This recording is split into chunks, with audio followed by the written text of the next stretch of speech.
goal is if we can drive economic development, if we can improve the education in the area, those things are our goals. And then, Lord willing, we can break even at that as well and continue to grow. Hello, you are listening to the Community Broadband Bits podcast from the Institute for Local Self-Reliance. I'm Lisa Gonzalez. Hey, happy April Fool's Day. Recently, Chris was in Raleigh, North Carolina. He was at a conference held by the Southeast Association of Telecommunications Officers and Advisors, also known as CTOA. In addition to receiving the 2014 Community Broadband Advocacy Award, he visited with Michael Four, President and CEO of the Georgia Communications Cooperative. GCC is one of the partners involved in deploying the North Georgia Network. The North Georgia Network was the first project to receive American Recovery and Reinvestment Act funds. Now, GCC has its own network called Trailwave. That's a fiber network that provides last-mile connectivity to residents and businesses. Cooperatives like GCC know the territory, they understand delivery challenges, and they have a special connection with customers. So in that regard, they play an important role in bringing together last-mile and middle-mile projects. Cooperatives are also owned and operated by those they serve, so business decisions are not always driven only by the desire to increase profits. When exploring plans to build local networks, cooperatives like GCC can be reliable partners. Here are Michael and Chris in Raleigh talking about life as a cooperative. Welcome to another edition of the Community Broadband Bits podcast. I'm Chris Mitchell, and today I'm speaking with Michael Four, President and CEO of the Georgia Communications Cooperative. Welcome to the show. Thank you. Glad to be here, Chris. So we spoke with Paul Belk in a previous episode, and he told us all about the North Georgia Network and how it received some stimulus funding in order to begin delivering internet access and providing some of those economic development activities. The Georgia Communications Cooperative is a part of the story we didn't get to. So can you tell me a little bit about what the GCC is? Sure. As part of the NGN story, we had two electric co-ops that were heavily involved with starting and building the fiber that created the NGN rings that are now out there. And Georgia Communications Cooperative was birthed out of that process as well. It is a member-owned cooperative that serves areas outside of those two electrical co-op areas. Okay, so we have these two co-ops that were involved with the NGN. And then they take care of everything that's happening within their territories, their electric territories, and you are able to connect the areas that are nearby and could be served, but aren't within those existing territories. That's correct. Outside of their territories, there were some schools, some core anchor institutes that we needed to get to, some small business hot pockets that have great opportunity for economic development, and we're able to take care of those areas. You're composed of both co-ops and then also these other institutions that are taking service from you, some of the schools and the libraries and that sort of thing. That's correct. So NGN is a co-op itself, and then it has three cooperatives that are members of NGN: Blue Ridge Mountain EMC, Habersham EMC, and Georgia Communications Cooperative. Now all of my customers get the opportunity to become a member as well. And right now we've got about 60% of our customers that have chosen to be a member of the Georgia Communications Cooperative. One of the things that people often assume is that rural areas are really lagging behind in internet access. I mean, I hear that you're actually charging $100 for a gigabit. Yeah, Habersham EMC just launched last week a gig to the home for $99.95. That's a ripoff. Yeah, their other offering before that was 50 meg, and these are symmetrical, so 50 meg for $49.95. That's incredible. We were, just before we started recording, we were talking about the long legacy of co-ops in delivering this necessary infrastructure in communities. It's been 75 years, you said. You just had your anniversary of some of the co-ops in the region? Yeah, both Blue Ridge and Habersham EMC celebrated their 75th anniversary last year. So it's hard to believe just 75 years ago we were introducing power into these areas that now we're pushing gigabit connectivity over fiber to. It's pretty incredible. And to have it down at $100 for a gigabit suggests to me that you have some really good backhaul, which is something that co-ops who have long been doing fiber to the home, they haven't always been able to count on. Is that because of the stimulus, the NGN being such a large network? Yeah, the stimulus, part of the stimulus was that the fiber had to be built on a network that was 10 years forward thinking. So when they built the network, they built it with terrific equipment, and that gives us the ability to offer really unprecedented internet services to the area. And so what are your plans here? I understand you're not done. You're working with other electric co-ops in the area that are interested in expanding and perhaps getting involved in this sort of thing.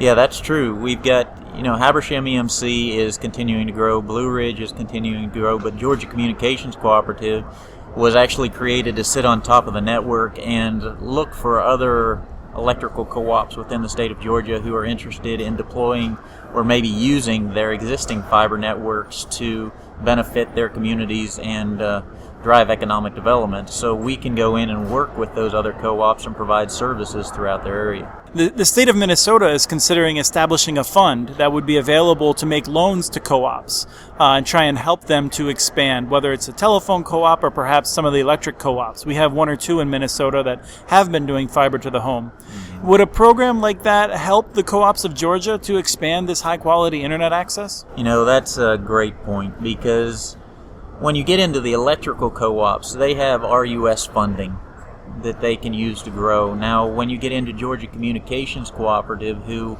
is designed different than an electrical co-op, I don't really have those funds to grow. So it's a lot. You can't just go out and borrow money. No, it's a lot more challenging. And when you're building fiber, having those funds available to assist in getting the build's return on investments to those points would really be beneficial. So you said specifically the RUS funds are not available to you. Now, you could go out and borrow money from the private sector, but I'm guessing the private sector, a lot of the investors look at you just like any other entity, whereas a government program, a state program, or even a federal program would say, this is a co-op, we understand this, this is an entity that is going to stand the test of time and is going to provide the services that we need. And so that's where, in this case, I think some public funding would be helpful as opposed to just letting the market sort it out. Yeah, I think because the interest rates you can get that at are lower.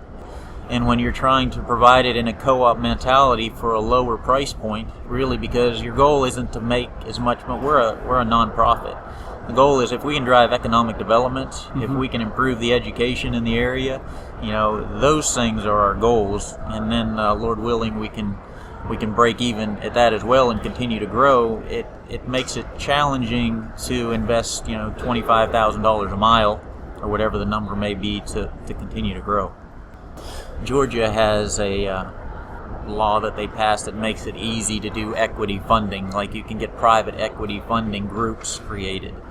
And if creating those, somehow getting those equity funding groups or that bucket available is really critical for a company like mine to continue to reach everybody that can really get value from what you have. We have so many small businesses, and when we're charging, between $50 and $175 per month, just depending on which package you're taking, it's hard to quickly pay back any investment that was made. So you need a longer-term investment.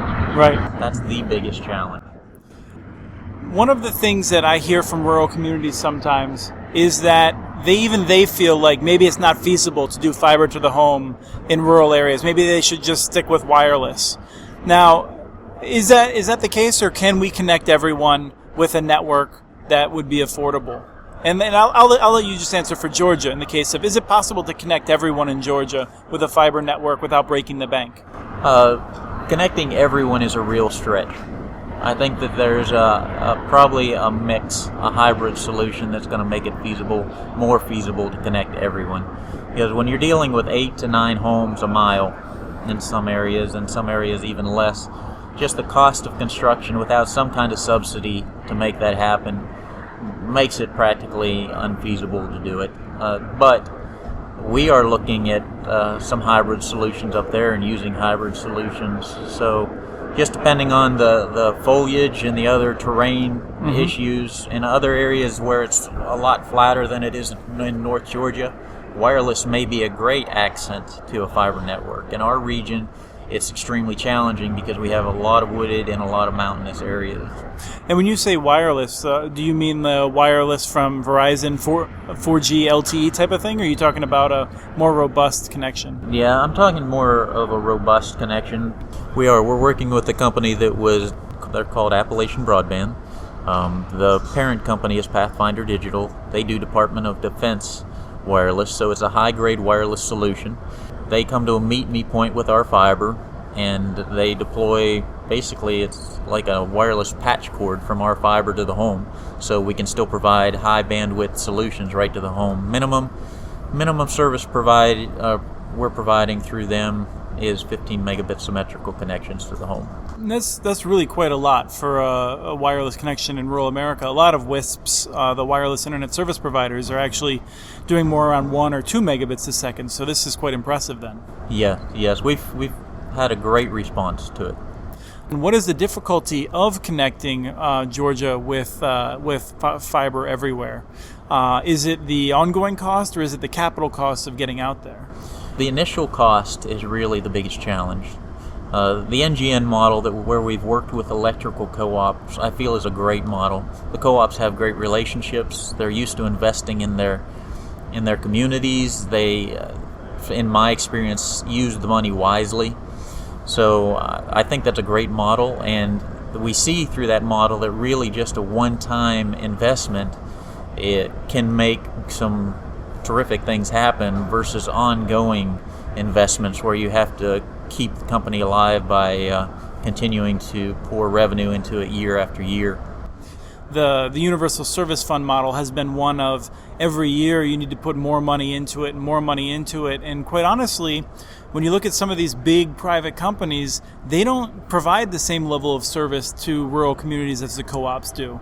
We see them often taking that money and giving it to shareholders and things like that, whereas, well, in some ways, the co-ops are doing the same thing. You're just doing it by delivering great services. That's right. Our members are our shareholders. So the goal is to not charge them any more than we need to and give them the best products and services that we can. What's the most interesting thing about serving this area of Georgia with this approach? Well, I think some of the most significant things we've been able to do is we're providing gig to the schools, which they didn't have before. We've seen the competitive pricing just change dramatically since we've entered the market, and the quality of service has had to improve. So we're also offering a 10 gig private exchange to the schools, which is allowing them to share resources unlike they've ever been able to do before. So we're challenging the schools to tear down the barriers that they've lived in for so long by having slow internet or no internet, really, and look at how they can share resources in order to benefit the children, in order to benefit the budgets, and really offer education like they've never been able to do it before. Excellent. In some ways, I think we all look forward to the time 75 years from now when most people have no sense of how hard it was to get it started, and right. They just reap the benefits. Yes. Thank you for coming on the show. Well, thank you for having me. You can learn more about the Georgia Communications Cooperative at gcc.coop. We've also written about the North Georgia Network on muninetworks.org, so be sure to check out what we've written. Let us know about topics that interest you, or if there are guests you feel we should interview, write to us at podcast@muninetworks.org. You can follow us on Twitter. Our handle is @CommunityNets. This show was released on April 1st, 2014. Thank you to the group Valley Lodge for their song, Sweet Elizabeth, licensed using Creative Commons. Have a great day.